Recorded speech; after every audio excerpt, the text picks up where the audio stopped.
압살롬의 반역은 성공했습니다. 실제적으로.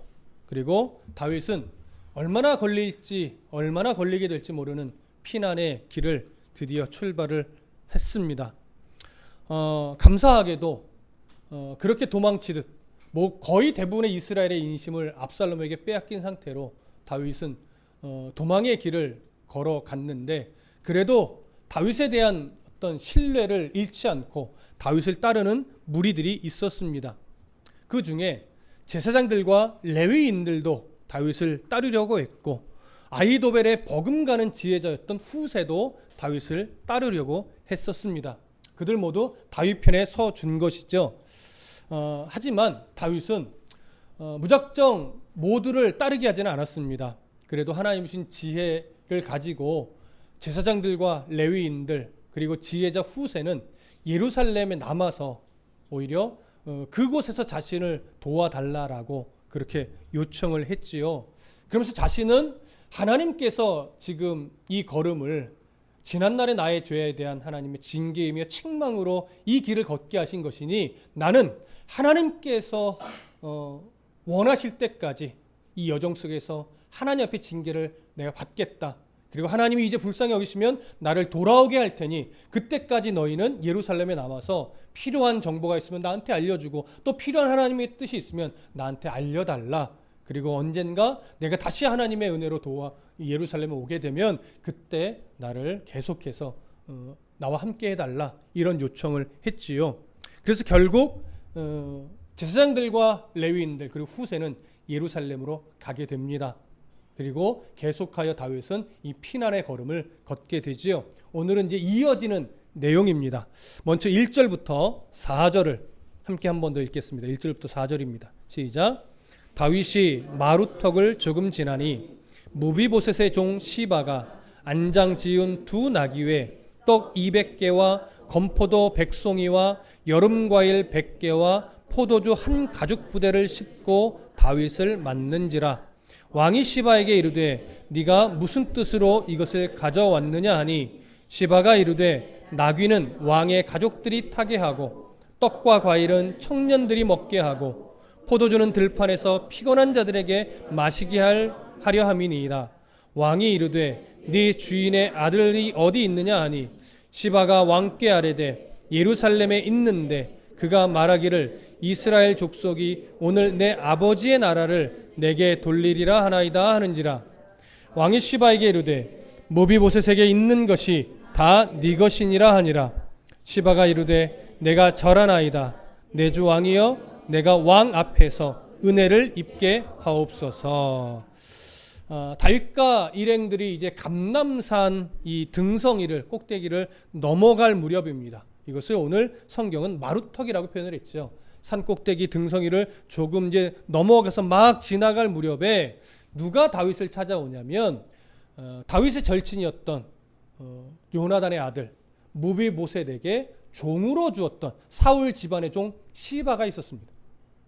그 시바가 이전에 우리가 살펴볼 때 시바는 나름 그 사울이 죽은 이후에 그 부유한 재산을 갖고 있었다고 말씀드렸어요. 종들도 참 많았죠. 그런 시바가 다윗의 이 피난길에 꼭 필요한 물품들을 굉장히 많이 챙겨서 나온 거예요. 오늘 1절에 이렇게 표현합니다.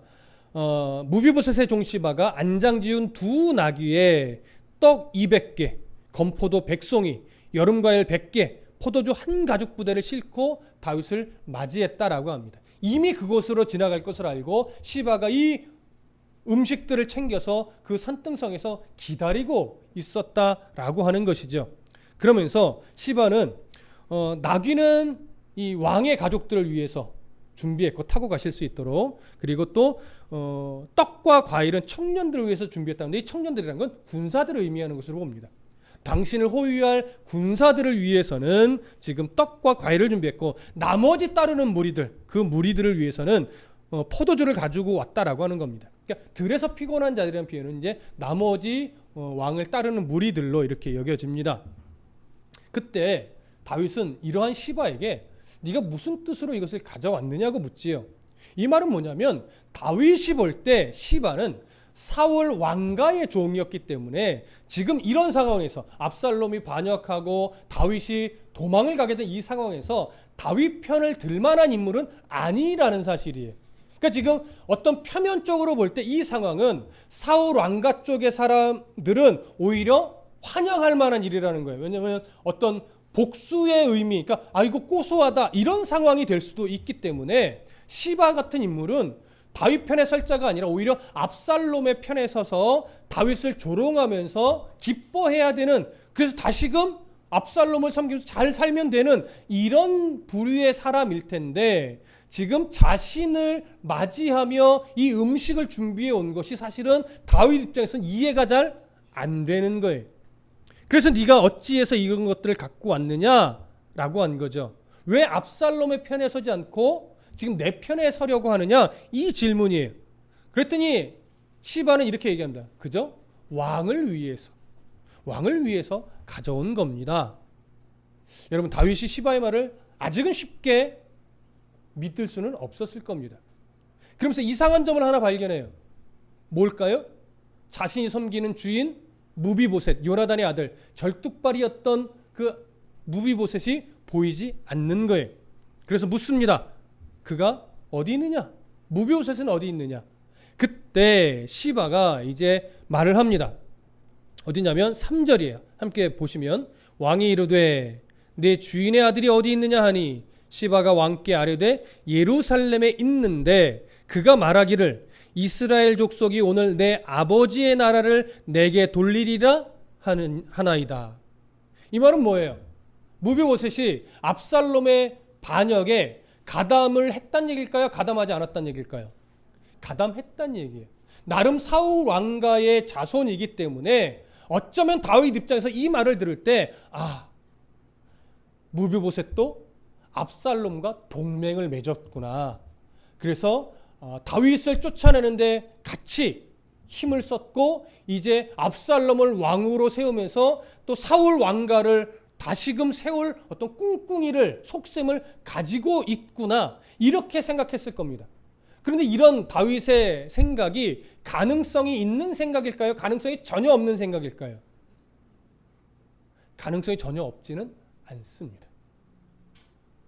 왜냐하면 사울 가문의 모든 사람들은 다윗을 그리 좋아하지 않기 때문에 지금 다윗이 긍휼을 베풀어 무비보셋에게 다시금 어떤 모든 재산을 돌려주고 그를 다시 높여줬지만 무비보셋 입장에서는 이걸 잘못 생각하면 이렇게 조심히 들어갔다가 언제가 기회만 생기면 다윗을 몰아내고 자기가 다시 왕이 돼야지, 이런 생각을 얼마든지 할 수도 있는 거예요. 물론 외모적으로 보면 절름발이이기 때문에 왕이 될 수는 없겠죠. 그래서 자신이 왕이 되지 못한다 하더라도 압살롬을 왕으로 세우면서 훗날 자신의 아들들을 왕으로 세우려고 하는 이런 계략을 꾸밀 수도 있는 거니까 정확하게 무엇이 문제다라고 말할 수는 없지만 얼마든지 압살롬과 동맹을 맺어서 다윗을 쫓아내는 일에 자기가 힘을 보탤 수는 있다라고 하는 것이죠.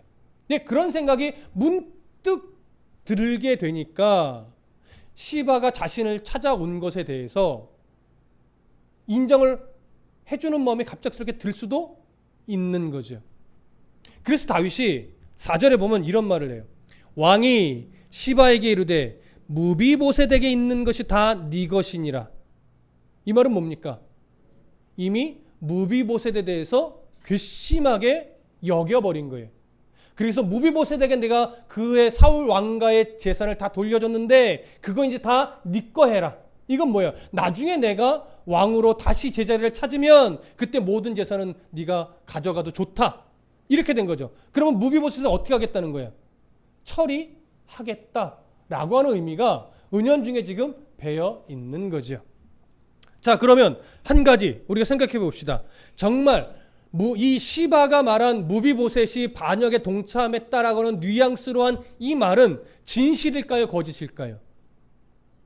이건 거짓입니다. 실제로 나중에 사무엘하 19장에 가보면 다윗 왕이 다시 이 압살롬이 죽고 이스라엘 왕권을 차지했을 때 무비보셋이 그 앞에 나와서 내가 왕 당신을 따라가려고 이미 나귀도 준비했고 가려고 했는데 시바가 자기를 속여서 가지 못하게 했습니다. 그래서 그 이후로 제가 씻지도 않고 늘 통곡하며 왕이 오실 때까지 이렇게 기다리고 있었습니다. 이 고백을 해요. 그때 무비보셋의 이 고백은 진실이었습니다. 이걸 나중에 다윗이 깨닫게 되지요. 하지만 지금은 전혀 깨닫지 못했습니다. 여러분, 지금은 왜 깨닫지 못했을까요? 피난의 이 길에 들어서서 정신도 없고 육체적으로도 피곤하고 뭔가 영적인 판단력도 조금은 이런 면에서는 흐려져 있었던 겁니다. 그래서 그 판단을 내리지 못하고 그 순간 드는 생각에 빠져서 결국 다윗은 시바에게 무비보셋의 모든 재산을 네가 가져도 좋다, 이런 섣부른 결정을 내려버린 겁니다. 자, 시바와 같은 사람은 참 용이 주도한 인물로 여겨져요. 이런 계산을 하고 나온 걸까요? 이런 일이 벌어질 거라 생각 못하고 나온 걸까요? 계산을 하고 나온 겁니다. 그래서 이 시바는요, 나름 이 생각은 분명히 가진 거예요. 다윗을 대적하지 않았어요. 다윗을 분명히 진심으로 도운 거예요. 근데 진심으로 도울 때 이유는 이거예요. 어떻게 하면 무비보셋의 재산을 내 것으로 가져갈 수 있을까 생각해 보니까 다윗 같은 인물은 분명히 지금 왕권을 빼앗겼다 할지라도 곧 그 왕권을 다시 되찾을 인물이라는 걸 판단한 거죠. 이 판단은 옳습니까? 잘못했습니까? 그것만큼 좀 잘 본 거예요. 근데 그 다윗이 왕권을 도로 찾을 것에 대한 이 안목을 무엇으로 이용한 거예요? 무비보셋의 재산을 자기가 모함하여 빼앗는 기회로 사용해버린 거죠. 이것이 이제 시바가 참 잘못한 거죠. 현재 이러한 시바의 어떤 이런 모함을 다윗은 판단을 제대로 하지 못하고 섣불리 분노를 표출해버린 겁니다. 자, 이렇게 성경은요, 다윗의 실수도 이전에 많이 그리지만 지금 다윗이 영적으로 회복해가는 과정이잖아요. 그러면 조금 더 다윗을 미화할 것 같은데 그의 연약함은 연약함대로 그대로 그리고 있어요. 분명히 이 노년의 다윗이 하나님 앞에 이 상황들을 하나님의 책망과 징계로 여기는, 그렇게 또 성숙되어지는 모습을 그리는 중에 그의 또 섣부른 판단까지도 그대로 기록해요. 여러분, 왜 그럴까요? 성경이 지금 보여주는 것은 다윗의 어떤 영웅됨, 다윗의 훌륭한 신앙, 그걸 강조하여 드러내는 게 아니에요. 뭘 드러내고 있냐면 다윗도 여전히 하나님의 도우심이 없었다면 별로 다를 것이 없는 인물이었더라.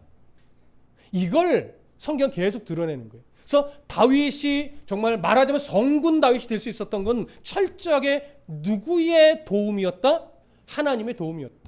하나님이 다윗에게 뜻을 두어 선택했고 하나님이 그 다윗에 대한 뜻을 이루기 위해 그의 인생 가운데 어느 한순간도 놓치지 않고 끊임없이 간섭하여 준 결과 다윗이 지금 우리가 성군이라고 부르는 다윗이 될 수 있었던 것이지, 그가 가지고 있던 어떤 탁월함 때문에 다윗이 성군이 될 수 있었던 것은 아니라는 것을 다윗의 이 역사 속에 성경은 끊임없이 드러내고 있는 겁니다. 그래서 다윗의 모습에서는 본받을 점도 있고 신앙의 선조로서 본받을 점도 있고, 다윗의 이런 모습 난 절대 본받지 말아야지, 그런 모습도 꽤 많이 있다라고 하는 거예요. 그러면서 우리는 다윗을 이렇게 간섭하여 다윗이 되게 하신 하나님, 나 또한 지금도 이런 연약한 모습을 하나님 불쌍히 여겨주시고 나를 포기하지 않고 다윗을 다듬어 내셨던 것처럼 나도 다듬어 주시옵소서. 이렇게 우리가 하나님의 은혜를 구하게 되는 것이죠. 다윗, 이것이 아니라 다윗과 같은 사람도 저렇게 하나님의 사랑으로 하나님 높이셨다면 나 같은 사람도 하나님이 하나님의 필요한 곳에 날 세워서 쓰시겠지. 이러한 믿음을 우리에게 주는 겁니다. 그런 어떤 모습들을 잘 바라보시기를 간절히 바랍니다. 자, 그렇게 16장 1절부터 4절은 시바에 대한 모습을 드러냅니다. 그 다음에 이제 5절부터 8절을 함께 읽겠습니다. 시작. 다윗 왕이 바후림에 이르매 거기서 사울의 친족 한 사람이 나오니 게라의 아들이요 이름은 시므이라. 그가 나오면서 계속하여 저주하고 또 다윗과 다윗 왕의 모든 신하들을 향하여 돌을 던지니 그때에 모든 백성과 용사들은 다 왕의 좌우에 있었더라. 시므이가 저주하는 가운데 이와 같이 말하니라. 피를 흘린 자여, 사악한 자여, 가거라 가거라. 사울의 족속의 모든 피를 여호와께서 네게로 돌리셨도다. 그를 이어서 네가 왕이 되었으나 여호와께서 나라를 네 아들 압살롬의 손에 넘기셨도다. 보라, 너는 피를 흘린 자이므로 화를 자초하였느니라 하는지라. 자, 다윗의 피난길의 여정 중에 어떤 한 인물이 또 다윗의 앞을 가로막으면서 저주하는데 그것이 시므이라는 인물입니다. 자, 시므이는 어느 가문의 사람이에요? 사울 왕가의 사람이에요. 그 가문의 사람이에요. 그러니까 사울 왕가의 사람들은 지금 다윗의 도망가는 이 여정을 환영할까요? 안타까워할까요? 대부분 다 환영하는 거예요. 그래서 아까 무비보셋도 압살롬의 반역에 가담했을 수 있겠구나, 이렇게 다윗이 섣불리 여겨버리는 거죠. 시므이는 다윗을 저주하면서 이런 표현을 합니다. 자, 7절에 보시면 시므이가 저주하는 가운데 이같이 말하니라. 피를 흘린 자여, 사악한 자여, 가거라 가거라, 이렇게 표현을 합니다. 피를 흘린 자. 한글 성경의 느낌으로 보면 다윗에게 살인자라고 표현하는 것 같아요. 누구에 대한 살인을 말하는 걸까요? 요나단, 그러니까 사울, 요나단, 그 다음에 그 다음에 왕이 됐던 이름이 뭐죠? 갑자기 저도 생각이 안 나네. 그 바로 앞전에 왕이 됐던 이스보셋, 그렇죠? 그 사울 왕가의 세 사람의 죽음에 대해서 이것을 마치 누가 죽인 것처럼 표현하는 것 같아요. 다윗이 죽였다라고 표현하는 것 같아요. 물론 거의 맥락은 그거와 같은데 원문으로 보면 이것은 네가 피를 흘렸다 이것이 아니라 피 흘림에 책임이 있는 자여, 이런 표현이에요. 그러니까 실제적으로 다윗이 직접 죽였다라고 하는 것이 아니라 이스보셋부터 사울과 요나단 이 세 사람의 죽음에 대해서 다윗에게 직접적인 책임이 있다라고 말하는 거죠. 그런데 실제로 이 세 사람의 죽음에 다윗이 직접적으로 연관이 있을까요, 없을까요? 사실 전혀 없어요. 어떤 영향을 미친 적도 없어요. 전혀 다른 상황 속에서 다윗과 상관없이 다 죽임을 당한 거예요. 근데 사울 가문이 다윗과 얼마나 지금 관계가 좋지 않냐면 이 시므이 같은 사람이 나서서 말하는 것이 이들의 죽음이 다 다윗 때문에 그렇다라고 여기고 있는 거예요. 물론 오해죠. 하지만 이들은 이렇게 생각하고 있는 거죠. 나중에는 물론 드러나겠지만 시므이의 말이 분명 잘못되었지만 다윗은 시므이의 이 저주를 그냥 오해로만 듣지 않았어요. 물론 그 말 자체는 틀린 말인데 다윗은 그 말을 하나님이 자신의 양심을 찌르는 비수와 같은 말로 다윗은 들은 겁니다. 그래서 하나님께서 시므이를 통해 나를 책망하시는구나, 이렇게 받으니까 자기를 함부로 저주하는 시므이를 향해서 막 화를 내고 이러지 않은 거예요. 근데 다윗은 지금 그렇게 이 상황을 인정하고 받고 있는데 누가 오히려 진노할까요? 주변의 다른 장수들이 화를 내는 거예요. 왜냐하면 자기가 섬기는 왕을 함부로 저주하고 모욕하고 그러니까 그것에 화를 내죠. 그 장면이 이제 9절부터 14절에 나옵니다. 자, 함께 읽겠습니다. 9절부터 14절 시작. 스루야의 아들 아비새가 왕께 여짜오되 이 죽은 개가 어찌 내 주 왕을 저주하리이까? 청하건대 내가 건너가서 그의 머리를 베게 하소서 하니 왕이 이르되 스루야의 아들들아 내가 너희와 무슨 상관이 있느냐? 그가 저주하는 것은 여호와께서 그에게 다윗을 저주하라 하심이니 네가 어찌 그리하였느냐 할 자가 누구겠느냐 하고 또 다윗이 아비새와 모든 신하들에게 이르되 내 몸에서 난 아들도 내 생명을 해하려 하거든 하물며 이 베냐민 사람이랴 여호와께서 그에게 명령하신 것이니 그가 저주하게 버려두라. 혹시 여호와께서 나의 원통함을 감찰하시리니 오늘 그 저주 때문에 여호와께서 선으로 내게 갚아 주시리라 하고 다윗과 그의 추종자들이 길을 갈 때에 시므이는 산비탈로 따라가면서 저주하고 그를 향하여 돌을 던지며 먼지를 날리더라. 왕과 그의 함께 있는 백성들이 다 피곤하여 한 곳에 이르러 거기서 쉬니라. 자, 아비새라고 하는 장수가 분노하면서 다윗에게 요청을 합니다. 저 죽은 개 같은 자가 어찌 내 주 왕을 이렇게 모욕한단 말입니까? 제게 저기로 건너가서 이 시므이의 목을 베게 명령해 주십시오. 당시 이스라엘 정서는 또 출애굽기 기록을 보면 왕을 저주하는 자에 대해서는 죽음으로 갚으라고 하는 그런 뉘앙스의 표현들이 있습니다. 그러니까 지금 이 분노는, 이 아비새의 분노는 나름 정당한 거예요. 그런데 다윗은 그 정당한 분노를 자제시킵니다. 그러지 말아라. 그래서 그 이유를 뭐라고 말하냐면 조금 전에 말씀드렸듯이 시므이의 말이 옳은 것은 아니나 그를 통하여 하나님이 지금 나를 책망하고 있는 것이다. 내 아들도 나를 죽이려고 하는데 하물며 저 사람이겠느냐. 그러니 하나님께서 나를 징계하여 이 길에 들어서고 나에게 하나님이 책망하시듯 저 사람의 입을 빌어서 말하게 한 것이니 저 사람을 해하지 말고 우리 이 걸음을 그저 하나님이 징계로 받고 그냥 묵묵히 가자. 여러분, 이 태도는 우리 인생 가운데도 참 중요합니다. 하나님이 자기의 자녀들을 만지시기 위해서 때로는 고난을 허락하시기도 하고 때로는 시련을 주시기도 하고 때로는 징계하기도 합니다. 그래서 성경에서 하나님이 내리시는 모든 징계는, 자기 자녀에게 주는 모든 징계는 단순한 벌이 아닙니다. 무엇을 전제로 하는 징계예요? 회복을 전제로 하는 징계입니다. 더 세우기 위함이고 더 성숙하게 하기 위함이고 하나님께서 그를 통하여 자신의 뜻을 이루기 위한 그러한 징계이지 언제나 잘못에 대한 그냥 벌로서 시련을 주거나 고난을 주거나 징계를 주시는 적은 사실 한 번도 없습니다. 사람이 그걸 깨닫지 못할 뿐이지 하나님은 모든 인생들에게 그 큰 그림을 두고 때로는 기다려주시고 때로는 책망하시고 때로는 징계하시고 때로는 이런 말도 안 되는 다윗과 같은 상황으로 그냥 몰아넣으시기도 하는 겁니다. 이때 다윗처럼 지금 이 징계가 지난날 나의 죄에 대한, 나의 연약함에 대한, 나의 실수에 대한 하나님의 책망임을 깨닫고, 여러분 다윗이 이렇게 깨달을 수 있었던 건 그 당시에도 누구의 도움 때문일까요? 성령의 도움이에요.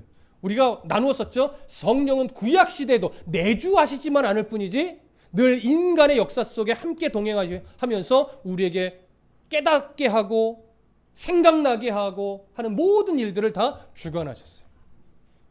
이때 다윗의 이 여정에도 당연히 우리는 누가 함께 했을 것으로 확신합니까? 성령 하나님이 함께 했을 것을 우리는 압니다.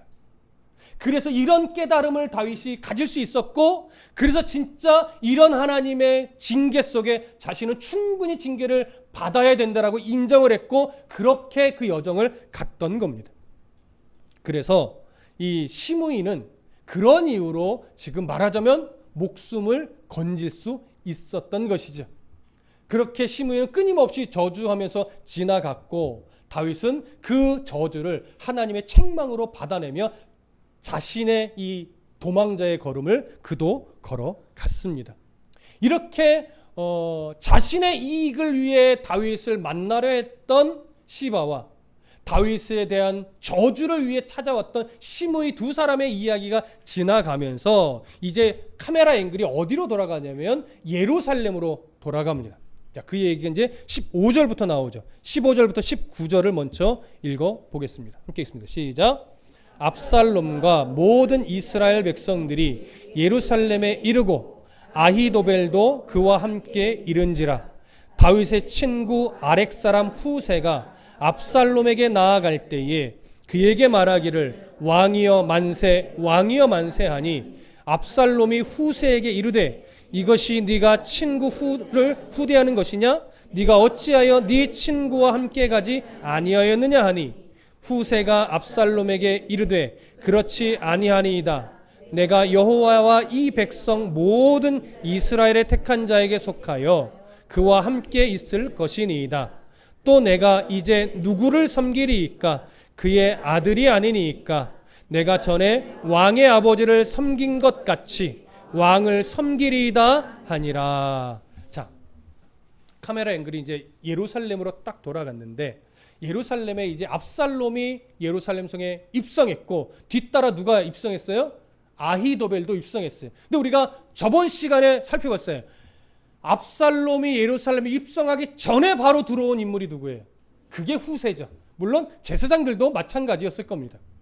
그렇게 후세가 다윗과 이야기를 마치고 예루살렘 성에 들어와 있는 중에 이제 얼마간의 시간적 차이가 있는지 모르겠지만 압살롬이 예루살렘에 들어왔고 아히도벨도 들어왔습니다. 그렇게 이제 압살롬이 들어오자 후세가 마치 압살롬을 기다렸다는 듯이 압살롬에게 나옵니다. 후세가 나와서 압살롬에게 하는 말이 뭐라고 말하냐면 왕이여 만세, 왕이여 만세, 이렇게 환영하듯 외칩니다. 자, 여기서 왕이여 만세는 누구를 향한 만세일까요? 속으로는 다윗 왕이여 만세 이렇게 외치는 겁니다. 근데 겉으로는 마치 어떤 왕이여 하는 것처럼 보여요? 압살롬 왕이여 하는 것처럼 보여요. 그래서 학자들은 후세가 의도적으로 왕 이름을 붙이지 않았다라고 보는 거예요. 자, 이렇게 압살롬을 바라보면 후세가 왕이여 만세, 왕이여 만세 하는 모습을 압살롬이 보면서 압살롬은 마음에 뭐라고 생각했을까요? 후세가 저럴 리가 없는데 왜 후세가 지금 나를 기다리며 환영하지? 이렇게 여겨요. 의아하게. 왜일까요? 후세는 다윗과 매우 친한 친구입니다. 어떤 상황이 있어도 다윗 편에 설 자라고 하는 것을 압살롬은 알고 있어요. 그러니까 왕이여 만세하면서 자기를 환영하는 보이는 후세의 모습이 압살롬은 이상한 거예요. 그래서 17절에 이렇게 말합니다. 압살롬이 후세에게 이르되 이것이 네가 친구를 후대하는 것이냐? 이건요, 좀 풀어보면 이거예요.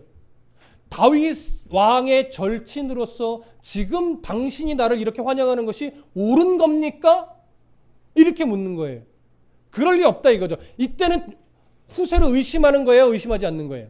의심하는 거죠. 그래서 네가 어찌하여 네 친구와 함께 가지 아니하였느냐? 당신은 당연히 다윗과 함께 피난길에 있어야 될 사람인데 왜 여기 있습니까? 아무래도 의심스럽습니다. 이 얘기를 하는 거죠. 그때 참 지혜로운 모사꾼, 이 지혜자인 후세가 또 말합니다. 18절 후세가 압살롬에게 이르되 그렇지 아니하니이다. 내가 여호와와 이 백성 모든 이스라엘의 택한 자에게 속하여 그와 함께 있을 것이니이다. 여기도 잘 보면 이스라엘의 택한 압살롬에게 이렇게 표현 안 하죠. 속마음으로는 누굴 말하는 거예요? 그렇죠. 여호와 이스라엘이 택한 나는 다윗에게 속한 인물입니다. 그만 섬길 겁니다. 속으로는 그 마음을 갖고 겉으로는 그것이 누구인 것처럼 말해요? 압살롬인 것처럼 말하는 거예요. 그러면서 19절 또 내가 이제 누구를 섬기리이까? 그의 아들이 아니니까 내가 전에 왕의 아버지를 섬긴 것 같이 왕을 섬기리이다 하니라. 여기서도 뉘앙스는 후세인 것처럼 말하지만 정확하게 후세란 말을 꺼내지는 않습니다. 하지만 이 말은 얼마나 그럴듯하고 논리정연한지 압살롬이 후세의 말을 진심이라고 여겨버렸어요. 이렇게 말하는 것을 듣고 드디어 후세도 이 시대의 판도가 압살롬 자신을 지지하고 있다는 것을 인정하는구나. 그래서 후세가 지금 나를 기다린 거구나. 이렇게 인정을 해버린 거예요. 처음에는 의심했지만 이제 이 말을 다 듣고 나서는 오히려 마음이 어떨까요? 뿌듯하고 이제는 겁이 없어져요. 왜냐하면 잘 보세요. 당대 최고의 지혜자인 두 사람 아히도벨과 후세가 자기 편에 섰어요. 겁날 게 있을까요? 이제는 막 천군만마를 얻은 거죠. 두 사람이 내 편에 서줬으니 이제 걸릴 것은 하나도 없다. 이렇게 여겨버린 겁니다. 그리고 나서 자 이제 20절부터 23절까지 함께 읽겠습니다. 시작. 압살롬이 아히도벨에게 이르되 너는 어떻게 행할 계략을 우리에게 가르치라 하니 아히도벨이 압살롬에게 이르되 왕의 아버지가 남겨두어 왕궁을 지키게 한 후궁들과 더불어 동침하소서. 그리하면 왕께서 왕의 아버지가 미워하는 바 됨을 온 이스라엘이 들으리니 왕과 함께 있는 모든 사람의 힘이 더욱 강하여지리이다 하니라. 이에 사람들이 압살롬을 위하여 옥상에 장막을 치니 압살롬이 온 이스라엘 무리의 눈앞에서 그 아버지의 후궁들과 더불어 동침하니라. 그때에 아히도벨이 베푸는 계략은 사람이 하나님께 물어서 받은 말씀과 같은 것이라. 아히도벨의 모든 계략은 다윗에게나 압살롬에게나 그와 같이 여겨졌더라. 자, 압살롬이 후세를 얻었다라고 하는 이제 기쁨을 딱 가지고 나서 이제 누구를 찾아가냐면 아히도벨을 말하면 부르는 거죠. 그래서 아히도벨에게 말합니다. 자, 이제 우리가 당신의 계략대로 예루살렘에 입성했습니다. 이제 내가 뭘 해야 될까요? 이렇게 물어요. 이 얘기는 뭐냐면 이제 압살롬이 반역을 꾸미는 그 첫 순간부터 지금까지 모든 과정이 누구의 머릿속에서 나왔다는 얘기일까요? 아히도벨의 머릿속에서 다 나온 거예요. 아히도벨이 가르쳐 준 대로 압살롬은 다 시행한 겁니까? 그러니까 압살롬은 물론 4년 전부터 반역을 준비했지만 아히도벨과 어느 시점부터 만났는지 우리는 정확하게 알 수 없어요. 하지만 이제 본격적으로 반란이 시작되면서의 모든 여정은 아히도벨이 다 작전 지휘를 다 한 것입니다. 그리고 압살롬은 그가 가르쳐 준 대로 모든 명령을 내린 거죠. 그렇게 해서 예루살렘까지 입성하는 데 성공을 했고 이제 이후에 뭘 해야 되는지 또 묻는 거예요. 그럴 때 아히도벨이 다윗 왕이 남겨둔 가족이라고 여기지 않고 크게 문제될 것이 없다라고 간과하고서 남겨둔 후궁 10명이 있었어요. 그 후궁 10명과 백성들이 보는 앞에서 뭘 하라고 하는 거예요? 동침하라는 거예요. 그것도 백성들이 보는 앞이라는 것은 뭐냐면 옥상이에요. 그 옥상은 어디냐면 다윗이 밧세바를 바라보면서 음욕을 품었던 그 자리. 거기에서 그 후궁들과 백주대낮에 동침을 하라는 거예요. 기본적으로 아히도벨이 그런 계략을 베푼 이유는 고대 근동의 당시 문화를 일단 반영한 겁니다. 당시 문화는요, 이스라엘뿐만이 아니라 고대 근동의 다른 나라들도 역시 한 왕을 몰아내고 다시 새롭게 왕이 된 사람은 그 사람의 왕권보다 내가 더 강하다. 그리고 내가 진짜 이 나라에 이제 왕이 됐다라고 하는 것을 백성들 앞에 드러내기 위해서 그 선왕의 처첩과 함께 백성들의 눈앞에서 잠자리를 같이 해버립니다. 그래서 내가 모든 것을, 선왕의 모든 것을 가진 자다. 이것을 공개적으로 드러내는 거예요. 표현하는 거예요. 근데 그런 문화가 사실은 이스라엘에는 적합할까요? 적합하지 않을까요? 적합하지 않죠. 그럼에도 불구하고 아히도벨은 그 고도 근동에 있었던 그런 문화를 가지고 와서 지금 압살롬에게 선왕이 다윗 왕이 남겨둔 후궁 10명과 그렇게 하십시오. 그래야 보세요. 이제 중요한 표현이 나옵니다. 21절 보시면 아히도벨이 압살롬에게 이르되 왕의 아버지가 남겨두어 왕궁을 지키게 한 후궁들과 더불어 동침하소서. 그리하면 왕께서 왕의 아버지가 미워하는 바 됨을 온 이스라엘이 들으리니 왕과 함께 있는 모든 사람의 힘이 더욱 강하여지리이다. 여러분 여기서 두 가지를 보셔야 됩니다. 첫 번째는 물론 방금 말씀드렸듯이 다윗 왕의 왕권을 압살롬이 다 가져갔다, 이것을 외적으로 드러내는 표현을 하는 것이기도 해요. 여기에는 이 문화를 가지고서 아히도벨이 자기만의 뭔가를 하나 꾸미는 거예요. 정당하게. 그 첫 번째는 뭐냐면 압살롬과 다윗의 부자지간의 관계를 완전히 끊어버리는 거예요. 자, 이것은 아히도벨의 하나의 복수의 그림입니다. 다윗 왕을 죽이려 하는 것뿐만이 아니라 그의 부자지간까지 끊어서 극한 슬픔에 빠지게 하는 거예요. 마치 억지로 자기의 손녀 밧세바를 범함으로 말미암아 그 가정, 또 자기의 손주 사위 우리아를 죽게 만든 것으로 인해서 그 가정을 풍지박산 내었듯이 너의 가정도 내가 어떻게 하겠다는 거예요? 풍지박산 내겠다는 거예요. 다윗에게 극한 슬픔을 주고자 하는 거죠. 그래서 이런 과정을 통해서 압살롬의 왕권을 세워줌과 동시에 다윗과 압살롬의 부자관계를 끊어서 극한 슬픔을 다윗에게 주겠다라고 하는 거예요. 하나의 복수의 그림이죠. 그뿐만이 아니라 그렇게 해야 당신을 따르는 다른 무리들이 힘을 더 얻습니다. 이 얘기를 해요. 왜 힘을 더 얻는다는 표현을 했을까요? 이 압살롬을 따르는 무리들은요, 순간 이런 생각을 할 수 있어요. 만약에 조금 지나서 압살롬과 다시 화해하면 우리는 어떻게 될까? 이 생각이죠. 어떻게 될까요? 웬만하면 다 죽임을 당하죠. 그러니까 압살롬을 따르긴 하지만 마음 한편에 뭐가 있어요? 불안함이 있죠. 그 상황을 끊어버리는 거예요. 이렇게 하면 절대 압살롬과 다윗이 화해할 수가 없는 그런 상황을 만들어주는 거예요. 그러면서 따르는 무리들이 이제 그럴 것에 대한 염려를 하지 않고 이제 당신만을 따르며 힘을 얻을 겁니다. 그래서 일석이조의 상황을 지금 아히도벨은 노린 거죠. 그 말을 압살롬이 듣고 22절에 보면 그대로 합니다.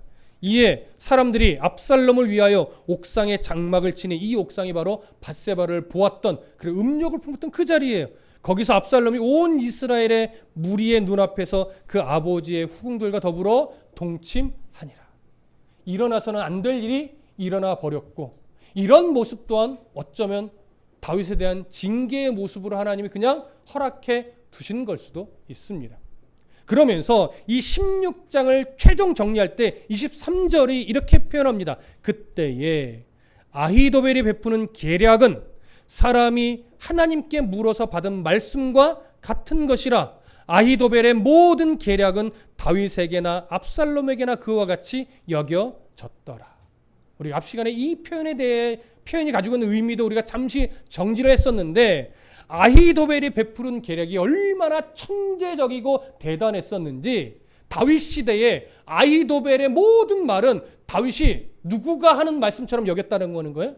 하나님이 주신 뜻, 하나님의 말씀처럼 다윗이 여겼다라고 하는 거예요. 자, 옳은 거예요, 잘못된 거예요?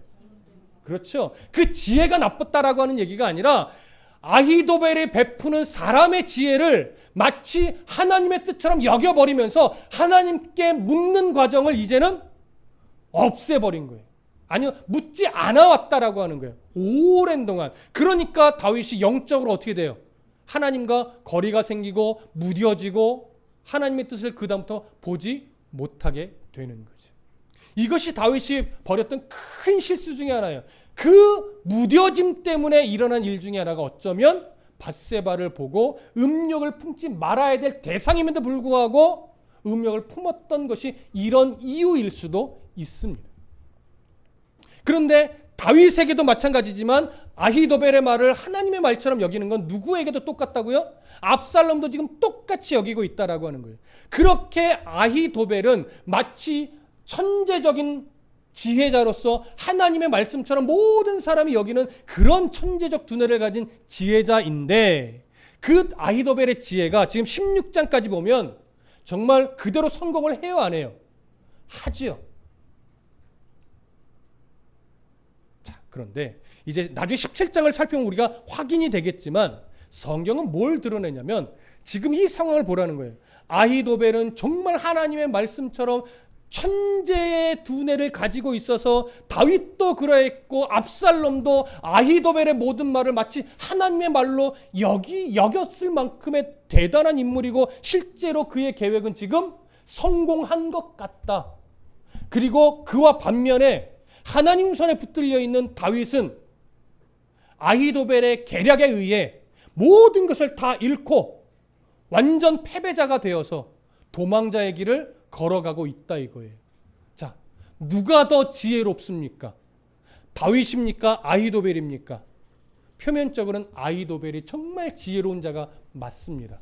근데 성경은 그렇게 지혜로운 아히도벨, 계략에 성공하여 예루살렘 성까지 취한 아히도벨의 계략이 아무리 뛰어난다 할지라도 실제로 영적으로 보면 누가 더 지혜로우냐? 지금 이 피난의 과정 속에서 이 일은 단순하게 내가 왕권을 빼앗기고 내가 억울하고 이런 일이 아니라 하나님이 나의 잘못에 대한 징계이고 나는 이 징계를 달게 받아야 된다라고 인정하면서 하나님 앞에서 이 도망자의 걸음을 기꺼이 걸어간 다윗.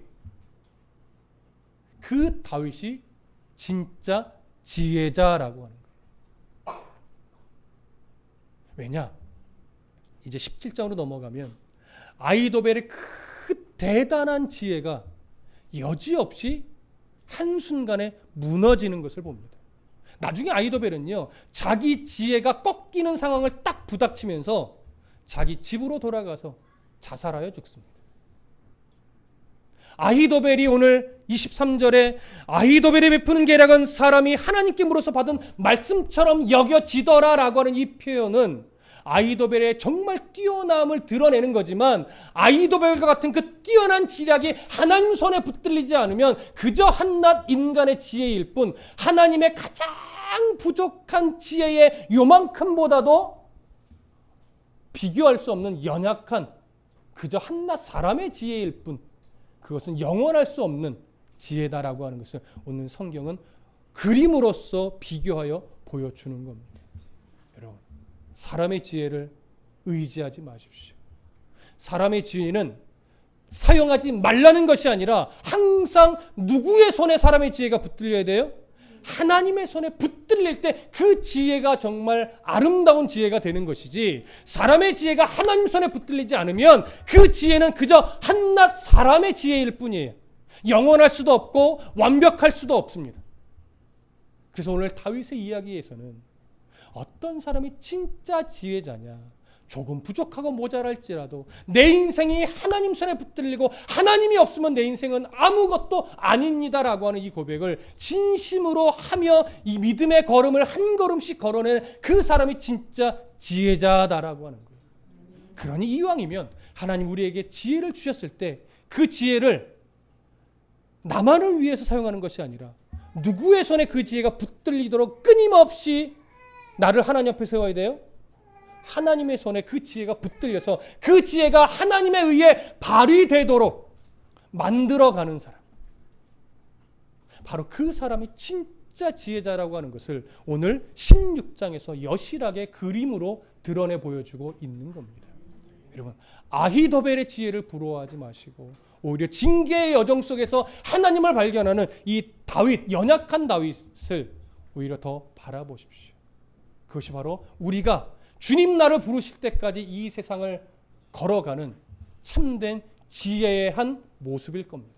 그러한 지혜를 놓치지 않는 저와 여러분들 되시기를 간절히 축복합니다. 기도하겠습니다.